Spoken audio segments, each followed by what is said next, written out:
Bittasi ikkita xotini bor ekan-da. Ikkita xotini borlar ko'ngilga kelmasin. Sizlarga aloqasi yo'q. Ikkala xotin bir-birini tanimas ekan, bilmas ekan. Ketibdi shu xotinlarim menga vafodormi, yo'qmi bir sinab ko'raman debdi-da. Ikkala xotinni ham sanatoriyaga jo'natib yuboribdi, bir-birini tanimaydi.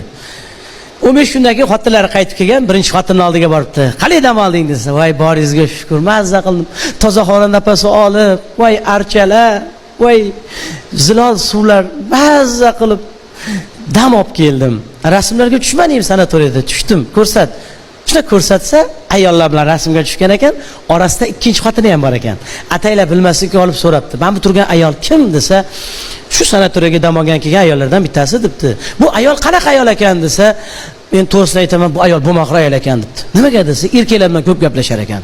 Unisi qolib bunisi bilan gaplashadi, bunisi qolib unisi bilan gaplashadi. O'sha yerda ham 5-6 tasiga telefon nomerini tashlab keldi debdi. "Ha, demak bu menga bevafo ekan" debdi. Bilib olibdi-da endi. Endi ikkinchi xotinning oldiga boribdi, hali bevafoni oldiga. "Qalay dam olding?" desa, bunisi ham, "Voy, rahmat, boringizga shukr. Mazza qildim. Shunaqa asablarim tinchlandi. Rasmlarga tushmadingmi? Tushdim. Ko'rsat." Shuna ko'rsatsa, boyagi rasmda ikkinchi xotinda ham bor ekan. Endi ayollarning ichida birinchi xotini turganmish. Ataylar bilmaslikka olib ikkinchi xotindan ham so'rabdi. "Men bu turgan ayol kim?" debdi birinchi xotinni ko'rsatib. "Ha, shu sanatoriyaga dam olgan kelgan ayollardan bittasi" debdi.